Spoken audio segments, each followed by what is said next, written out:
Oke, pembahasan ini adalah 4 gejala kamu terkena sifilis. Salah satu risiko yang akan kamu terima jika sering berganti-ganti pasangan dan sering melakukan hubungan intim yang tidak sehat adalah terserang penyakit kelamin. Kondisi ini pastinya sangat memalukan, namun kamu tidak boleh berlarut dalam hal tersebut. Apabila kamu merasa tanda-tanda penyakit kelamin menyerang dirimu, cara paling tepat adalah untuk segera memeriksakannya ke dokter.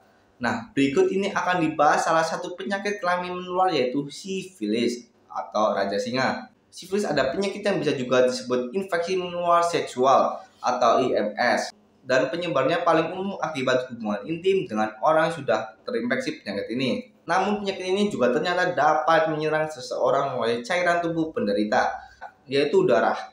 Penyakit ini juga dapat menyebar karena penggunaan jarum suntik yang kurang steril seperti penggunaan narkoba, tato, dan preaching.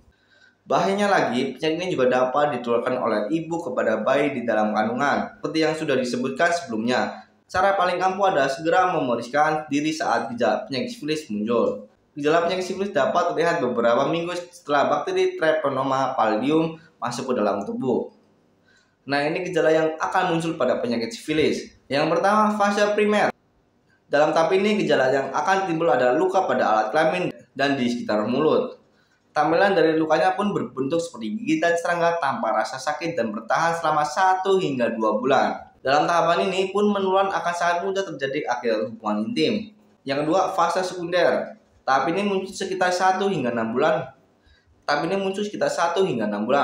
Rata-rata sekitar 6 hingga 8 minggu. Setelah infeksi pertama, pastinya akan ada beberapa gejala yang berbeda pada stadium kedua ini.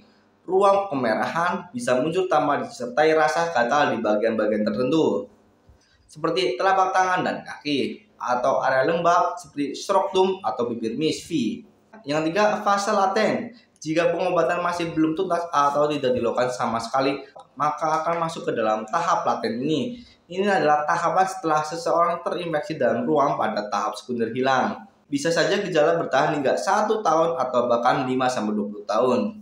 Dan yang terakhir, fase tersier. Tidak diobati, tahap akhir ini mungkin akan muncul dalam waktu dini, yaitu 1 tahun. Tahap ini juga bisa muncul kapan saja seumur hidup. Tahapan ini merupakan tahapan yang paling menular. Nah, itu saja yang bisa saya sampaikan. Semoga bermanfaat. Terima kasih.